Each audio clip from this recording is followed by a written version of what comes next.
생활인의 시계 김생활입니다. 저희 채널이 마이크로 브랜드들을 많이 소개를 하고 있긴 하지만은 저희 채널이 보는 가격대에서 강점이 있는 대기업이나 중견기업의 시계들을 리뷰하지 않았던 건 아닙니다. 세이코의 세이코5 시계도 한번 소개를 했었고, 시티즌의 에코드라이브 시계도 한번 소개를 했었고, 카시오도 타임엑스도 해밀턴도 글라이신도 리뷰를 한 번씩은 했었는데 정말 중요한 브랜드 하나를 빠뜨리고 있었습니다. 그러고 보니까 티쏘도 단독 리뷰를 한번 해야 되는데, 티쏘는 뭐 한국에서 워낙 유명하니까 당분간 빠뜨려도 된다고 생각하고, 오늘 다룰 브랜드는 오리엔트입니다. 저는 오리엔트를 10만원대의 지배자라고 부르고 싶은데요, 오리엔트의 라인업을 보시면 이게 실화냐 라는 소리가 절로 나옵니다. 노골적인 오마주가 아닌 자체 디자인에다가 수동 감기와 해킹 기능이 있는 인하우스 무브먼트가 들어간 오토매틱 시계를 10만원 초중반의 가격에 제공을 하고 있는데요, 중국이나 싱가포르의 마이크로 브랜드가 아니라 일본의 중견기업이 이런 파격적인 가격의 시계를 내놓는다는 게 오리엔트만의 강점인 것 같습니다. 마코와 레이 같은 다이버 시계, 그리고 오늘 우리가 다룰 밤비노 시리즈 같은 드레스 시계 라인업은 전 세계적인 성공을 거두었는데요, 오늘은 오리엔트의 수많은 히트작 중에서 밤비노를 들고 나왔습니다. 세이코5의 드레스 시계보다는 스펙과 마감이 좋고 중국 시계보다는 안정성이 높다는 점에서 밤비노 시리즈는 예쁜 기계식 드레스 시계를 원하지만 예산이 제한된 시계 팬들한테 큰 사랑을 받아왔습니다. 저도 오랫동안 밤비노를 갈망해 왔는데 노생활님께서 이 오리엔트의 쌍사자 로고를 좋아하지 않으셔서 컬렉션에 넣지를 못하고 있다가 드디어 협찬의 도움으로 밤비노를 제 컬렉션에다 영입을 했습니다. 지난번에 시티즌 시계를 협찬해줬던 홍콩 소재의 온라인 시계 쇼핑몰 듀티 프리 아일랜드에서 첫 번째 영상이 반응이 좋았는지 저한테 오리엔트 시계는 혹시 관심이 없느냐고 물어보더라고요. 제가 한국에 밤비노 리뷰가 하나도 없는 것 같아서 아쉽다고 했더니 냉큼 이 시계를 리뷰해보라고 보내주셨습니다. 물론 듀티 프리 아일랜드의 주력은 시티즌 시계이니까 시티즌 시계도 하나 더 보내주시긴 했는데, 그거는 듀티 프리 아일랜드의 재고 문제가 해결되는 대로 빨리 편성을 하도록 하겠습니다. 시계를 제가 직접 고를 수 있게 해주시고 리뷰용으로 제공해주신 듀티 프리 아일랜드의 카를로스 빅터 씨에게 다시 한번 감사를 드리고 싶습니다. 제가 생각했을 때 듀티 프리 아일랜드가 오리엔트나 시티즌 시계를 사기에는 제일 좋은 웹사이트들 중에 하나 같습니다. 일단 다른 곳보다 저렴하기도 하고 교환 환불 정책도 합리적이고 홍콩에서 오는 무료 배송치고는 그렇게 오래 걸리지도 않는 것 같습니다. 이번에는 여러분들을 위해서 무료 나토줄 증정 쿠폰 코드도 하나 얻어왔는데 뭐 별로 공짜로 좋은 줄을 주겠나 싶긴 하지만은 쿠폰 정보도 고정 댓글과 영상 정보에 남겨놓도록 하겠습니다. 세이코, 시티즌, 카시오 같은 일본의 다른 거대 회사에 비해서 홀대를 받는 경향이 있지만은 오리엔트 역시 1950년에 설립된 제법 역사가 깊은 회사입니다. 처음부터 다른 회사의 무브먼트를 받아서 시계를 만들지 않고 자체 무브먼트를 제작해서 승부를 보던 기술력이 있는 회사입니다. 오리엔트가 처음 자체 기계식 무브먼트로 시계를 만들어서 내놓은 건 1951년이고요. 여러분들이 잘 아시는 오리엔트에서 고가 라인업을 이름 붙이고 있는 오리엔트 스타라는 이름도 이때 나온 시계의 이름에서 온 겁니다. 1967년에는 파인니스라는 이름의 시계를 내놓은 적도 있는데, 당시에 누가 얇은 시계를 내놓느냐를 가지고 경쟁이 붙은 상황에서 일본 회사들 중에서는 가장 얇은 시계를 내놓는 기술력이 있는 회사였습니다. 1970년대에는 좀 기발하게 생긴 특이한 디자인의 기계식 시계의 개발에 집중을 했는데, 특히 1976년에 오늘이 무슨 요일인지 한 달 전체를 이렇게 확인할 수 있는 특이한 디자인의 달력 시계를 내놓으면서 히트를 치기도 했습니다. 80년대에는 다른 일본 시계 회사들과 마찬가지로 잠시 쿼츠 시계에 집중한 적도 있었지만 90년대에는 기계식 무브먼트 시계로 복귀를 해서 91년에 몽비주라는 스켈레톤 시계를 내놓으면서 일본 회사도 이렇게 예쁜 기계식 무브먼트를 만들 수 있다는 걸 과시하기도 했습니다. 오리엔트는 한국과의 인연으로도 우리에게 친숙합니다. 한국 오리엔트라는 회사는 다 알고 계실 거라고 생각해요. 1960년대 말부터 한국의 영명산업이 오리엔트와 기술 제휴 협약을 맺으면서 한국 오리엔트라고 회사의 이름을 바꾸게 되는데요, 이 한국 오리엔트는 일본에서 부품을 공급받아서 시계를 조립해 내놓으면서 국산 시계 산업 중흥의 선봉장이 됩니다. 80년대에는 우리나라에서 열리는 아시안 게임과 올림픽의 공식 후원사로 지정될 만큼 잘 나가기도 했습니다. 하지만 97년 외환위기 때 한국 오리엔트가 어려워지고 일본 오리엔트도 나름의 이유로 휘청휘청하게 되면서 두 회사의 협력 관계는 끊어지게 되고요. 지금 두 회사는 전혀 상관이 없는 회사라고 보시면 됩니다. 일본 오리엔트는 여러 차례 경영난을 겪다가 지금은 세이코 앱손 그룹의 자회사로 흡수된 상태입니다. 세이코로 흡수된 다음에도 브랜드의 아이덴티티는 독자적으로 유지를 하고 있어서 세이코가 개발한 기술을 받아 쓰지 않고 모든 시계 제품에 여전히 자기네들이 개발한 무브먼트를 고집을 하고 있습니다. 밤비노와 마코는 현재 오리엔트의 평판을 만들어 온 인기 시리즈라고 할 수 있는데요. 해외 시계 커뮤니티를 많이 들여다보시는 분들은 $200 이하의 기계식 시계들은 오리엔트의 제품들이 아주 꽉 잡고 있다는 걸 아실 겁니다. 과연 오리엔트의 시계들, 그 중에서 특히 밤비노는 어떻게 사람들의 마음을 사로잡고 10만원대의 지배자가 된 걸까요? 밤비노한테는 무슨 장점과 무슨 아쉬운 점이 있을까요? 수많은 밤비노의 디자인들 중에서 나한테 맞는 디자인은 뭘까요? 여러분들이 가질 만한 이런 질문들에 대해서 테이블로 자리를 옮겨서 답해 보도록 하겠습니다. 네, 지금 오늘의 주인공인 오리엔트사의 밤비노 드레스 시계를 테이블 앞으로 가지고 왔습니다. 밤비노는 워낙에 다양한 버전들이 있어서 어떤 것들이 여러분들의 취향에 맞으시는지 잘 고민해 보시고 결정을 내리시는 게 좋을 것 같은데요. 2세대는 다 수동 감기와 핵 기능이 있는 오토매틱 무브먼트를 채택하고 있는 밤비노입니다. 2세대에는 5가지 다른 버전이 있는데 2세대 버전 1은 옛날 일본 회사들의 빈티지 시계들 과 유사한 디자인을 가지고 있습니다. 되게 두꺼운 포인트가 들어간 것 같은 환한 듯한 이런 인덱스가 들어가 있는 빈티지 느낌의 드레스 시계고요. 버전 2는 조금 더 20세기 초중반에 더 옛날로 거슬러 올라간 빈티지 시계 느낌이 납니다. 로마자 인덱스를 채택을 하고 있고, 그리고 챕터링 주변으로 이렇게 철도 모양의 눈금들이 지나가는 게 인상적인 제일 인기 있는 버전입니다. 그리고 버전 3는 여러분들이 좋아하시는 바우하우스 스타일의 드레스 시계고요. 그리고 버전 4는 오늘 제가 리뷰할 시계인데, 버전 1이랑 유사하지만은 인덱스나 시분침의 모양 같은 거에서 조금 더 세련됨이 가미가 됐다고 할까요?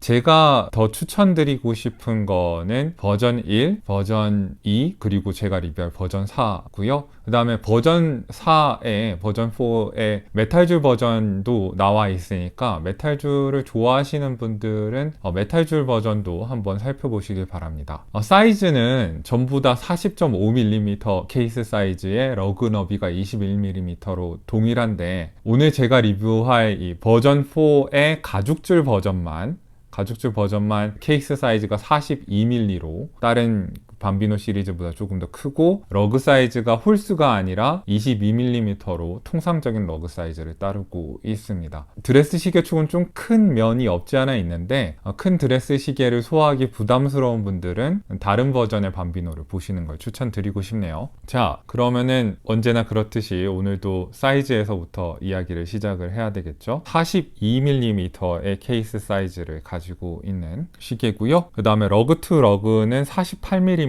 정도입니다. 두께는 11.8mm 정도인데, 그래서 드레스 시계치고 다소 두껍지 않나 라는 생각을 하실 수도 있는데, 제가 직접 받아서 시계를 이렇게 확인해 보니까 이 11.8mm 두께의 상당 부분은 이 돔 형태의 유리가 차지하고 있습니다. 그래서 시계 자체는 좀 얇다는 느낌이 들 정도예요. 두꺼운 시계는 결코 아니다 라는 얘기를 할 수 있을 것 같고, 러그 너비는 22mm로 맞는 시계줄 찾기는 다른 밤비노 시리즈에 비해서 쉬워졌죠.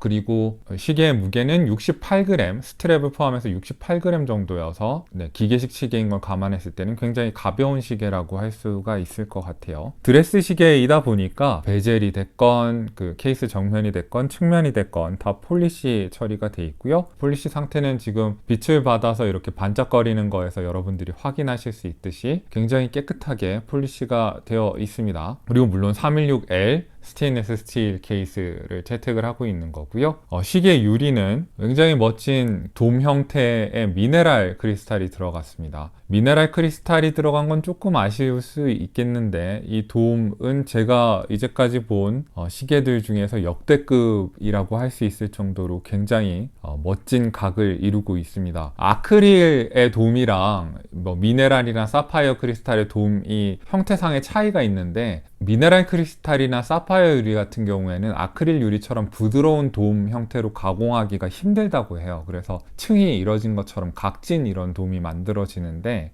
이 경우에는 아크릴 유리 못지않은 부드러운 각으로 돔이 이렇게 이루어져 있고, 그래서 보고 있으면 우아하다는 생각이 듭니다. 다이얼 안쪽을 보시면 선버스트 처리된 회색 다이얼인데, 이게 노생활님의 표현을 빌리자면은 파스텔 톤의 회색에 펄 느낌이 들어간 그런 색깔이라고 표현하면 굉장히 정확할 거라고 저한테 얘기를 해줬어요. 제가 봐도 선버스트 처리랑 색상 선택 이런 것 때문에 조금 일반적인 회색과는 다르다는 느낌이 드는데, 노생활님의 표현이 아주 그런 거를 잘 살린 것 같습니다. 이 빛이 다이얼에 닿는 방향에 따라서 이렇게 색깔이 달라져 보이고요. 돔형 시계 유리를 채택하고 있어서 거기다 선버스트 다이얼이 더해지니까 다이얼에 약간 그라데이션이 들어간 느낌도 있습니다. 이제 로즈 골드 색상의 뾰족뾰족한 인덱스가 들어가 있고, 그리고 눈금은 일반적인 그 시계의 눈금을 따르고 있죠. 그리고 역시 로즈 골드 색상의 시분침과 초침이 들어가 있고, 초침 끝에는 빨간 팁이 들어가 있는 게 특징이 있는 것 같습니다. 오리엔트사의 로고는 이게 너무 튀는 게 아닌가 걱정을 했는데, 굉장히 높은 해상도의 로고가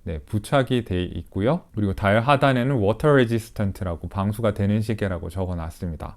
전반적으로 그 전체적인 외관을 해치지 않으면서 너무 많은 문구나 로고 같은 게 들어가지 않도록 배려가 된 그런 시계라고 할 수 있는데, 3시 방향에 날짜창이 있는 시계입니다. 날짜창에는 테두리가 있어서 단정한 외관을 해치지 않고 있고요. 처음에 개념적으로만 생각을 했을 때 은색 케이스에 로즈골드 시분 초침 그리고 로즈골드 인덱스가 과연 잘 어울릴까 걱정을 했는데, 회색 다이얼과 로즈골드 시분 초침 그리고 은색 케이스는 정말 환상적입니다. 거기에 카멜색이라고 그래야 되나요? 이 카멜 색상의 세무 가죽줄이랑도 매치가 아주 좋아요. 그래서 색상 조화는 제가 생각했던 것보다 더 좋은 것 같고, 가독성도 좋다고 할 수 있을 것 같습니다. 인덱스 부착 상태에는 많은 분들이 신뢰하시는 일본의 중견 브랜드 오리엔트사의 제품이니까 삐뚤게 붙은 부분 없이 아주 잘 붙어 있습니다. 돔 형태의 시계 유리다 보니까 가장자리에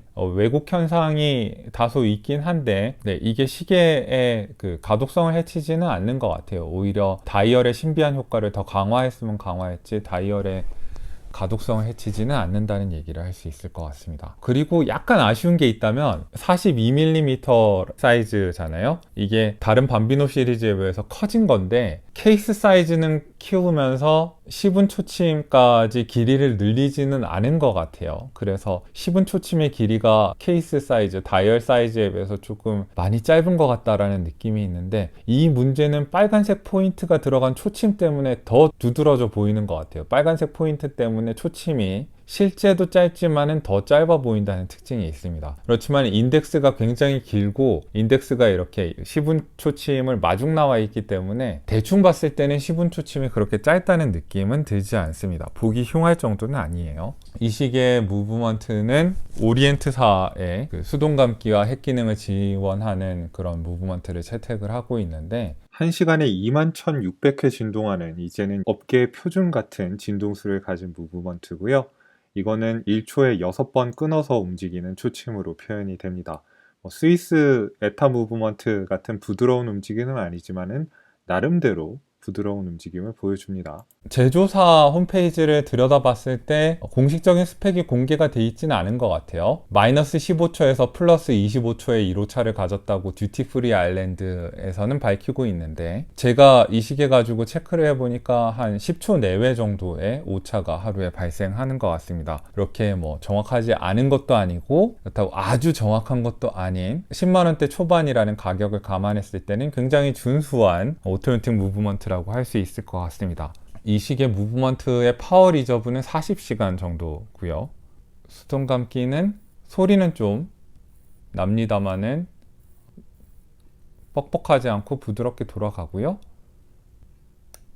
용두를 완전히 뽑으면은 초침이 멈추죠. 해킹 기능이 있습니다. 그리고 용두를 돌리면은 시원하게 훅훅훅 돌아가고요. 그리고 용두를 반쯤 뽑으면은 날짜창 변경이 되는데, 날짜창의 정렬 상태는 준수한 것 같습니다.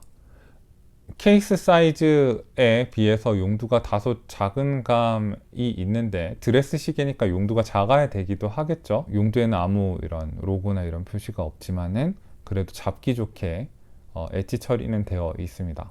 약간 그 시계가 엄청나게 우아하게 생긴 데 반해서 무브먼트는 왱알왱알 소리가 납니다. 미오타의 단방향 로터를 채택한 무브먼트는 고속으로 이제 움직이면서 차르르르 하는 좀 날카로운 소리가 나잖아요. 요거는 단방향은 아니어서 그런 날카로운 소리가 나는 건 아닌데 왱알왱알 하는 그 로터가 움직이는 소리가 시끄럽게 납니다. 그래서 시끄러운 무브먼트를 싫어하시는 분들은 좀 호불호가 갈릴 수 있을 것 같은데, 기계식 무브먼트 특유의 그런 느낌 같은 걸로 이런 소음을 이해하신다면 그렇게 나쁘지도 않은 로터 소리라고 할 수 있을 것 같아요. 이게 미오타처럼 날카로운 소리가 나는 게 아니라 왱알왱알 하는 그런 좀 낮은 소리의 소음이어서 그렇게 듣기가 나쁘지는 않습니다. 드레스 시계니까 야광은 없는 거고요. 야광은 기대하시면 안 되고, 방수 성능은 30m 방수인 것 같습니다. 생활 방수 정도의 성능을 가지고 있는 거고요. 보통 입문자용 오토매틱 시계들이 디스플레이 케이스백을 채택하는 경우가 많은데, 오리엔트 같은 경우에는 이 스크롤다운 케이스백이 속이 보이지 않는 솔리드 케이스백입니다. 솔리드 케이스백을 할 거면 방수 성능을 좀 올리든가 아니면 디스플레이 케이스백을 하는 게 좋지 않았나라는 게 제 생각인데, 그건 좀 아쉬운 것 같아요. 여러분들 중에서 밤비노를 선택하시면서 디스플레이 케이스백을 갖고 싶은 분들이 있다면은 버전 4의 메탈즈 버전이 사이즈는 40.5mm 사이즈의 디스플레이 케이스백을 채택을 하고 있습니다. 그러니까 메탈줄 좋아하시고 디스플레이 케이스백 좋아하시면은 이거랑 디자인은 유사하니까 버전 4의 메탈줄 버전을 한번 찾아보시기를 권유를 드리고 싶어요. 케이스백에는 오리엔트사의 로고가 들어있고 이런저런 그 사항들이 여기 가운데를 중심으로 적혀 있다, 그런 거 말고는 특이할 점은 없을 것 같아요. 폴리시 상태가 굉장히 깨끗해서 거의 거울 수준이라는 얘기는 할 수 있겠네요. 제 얼굴이 비치는 게 보이시죠? 스트랩은 카멜 색상의 세무 가죽인데요. 촉감은 굉장히 부드럽고, 보통 일본 시계 회사들이 시계는 엄청나게 잘 만들어 놓고 줄을 거지 같은 걸 줘가지고 점수를 깎아먹는 경우가 많은데, 드디어 이제 오리엔트의 밤비노 이 버전 4의 이 시계에는 쓸 수 있는 시계줄을 줬습니다. 쓸 수 있을 뿐만 아니라 시계의 전반적인 분위기랑 너무너무 잘 어울려요. 이 카멜색의 세무 그 가죽줄에 비슷한 색상의 약간 연한 노란색이라고 해야 될까요? 그런 촘촘한 바느질이 들어가고, 가장자리에 다크 그레이라고 해야 되나요? 블랙이라고 해야 되나요? 이 테두리에 들어간 이 가죽 처리도 너무 좋고, 뒷면의 촉감도 굉장히 부드럽습니다. 버클은 드레스 시계가 일반적으로 채택하는 그냥 얇고 단정한 버클이고, 여기에 오리엔트사의 로고가 들어간 그런 버클인데, 처음 받았을 때부터 촉감도 굉장히 부드럽고 그래서 대단히 만족하고 있습니다. 다만 이제 이 세무 가죽줄이 드레스 시계에 맞는 선택이냐라는 불만은 있을 수 있을 것 같아요. 보통은 드레스 시계에는 아무 무늬가 없는 반짝반짝한 소재의 가죽줄이 들어가거나 아니면은 악어 가죽 무늬가 들어간 그런 가죽줄을 쓰거나 단색 가죽줄을 쓰거나, 그런데 이런 낙타색의 세무 가죽줄이 맞는 선택이냐라는 불만은 있을 수도 있을 것 같습니다. 저는 굉장히 만족하고 있고, 이 세무 가죽줄이기 때문에 드레스 시계를 차야 되는 환경뿐만 아니라 일상생활에 더 적합한 시계가 된 것 같아서 정장을 그렇게 즐겨 입지 않는 저한테는 더 좋은 선택인 것 같습니다. 이 시계의 그러면 전반적인 가성비는 어떻게 평가를 해야 될까요? 외모상으로 봤을 때는 분명히 비슷한 가격대에 있는 세이코5의 드레스 시계에 비해서 다이얼의 정교한 디테일에 대한 주목 같은 게 있고, 여기에 비추면 세이코5는 조금 더 단순하게 만든 것 같다는 느낌이 있죠. 그리고 이 시계 같은 경우에는 해킹이나 수동 감기를 지원하지 않고 있잖아요.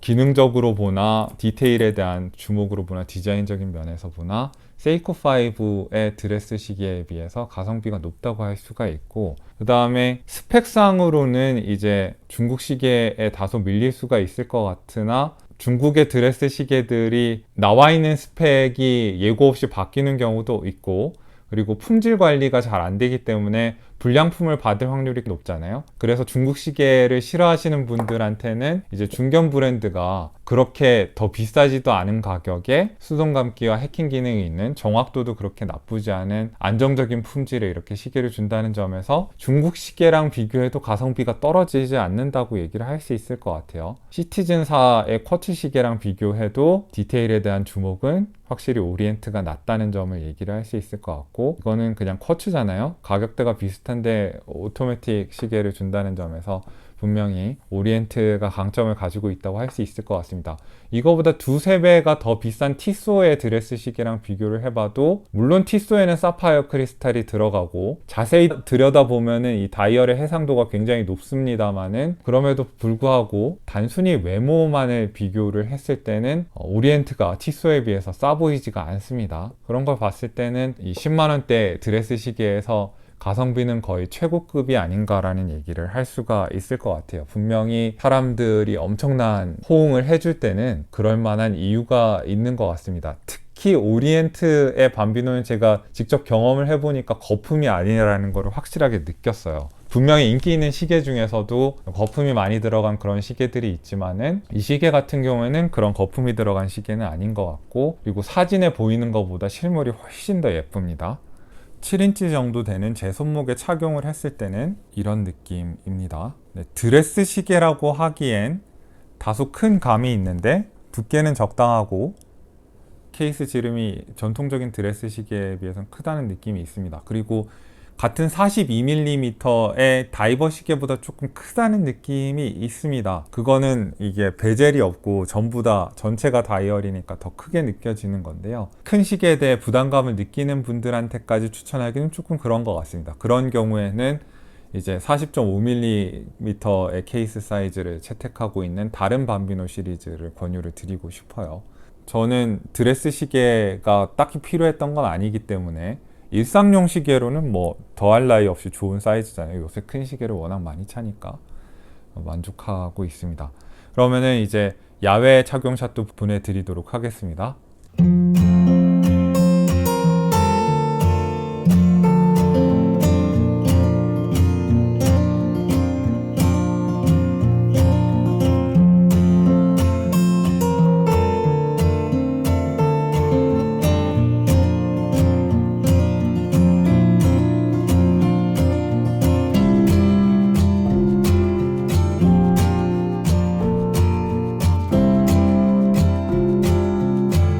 오늘도 여러분들한테 유용한 정보가 됐길 바라고요. 이상 생활인의 시계였습니다.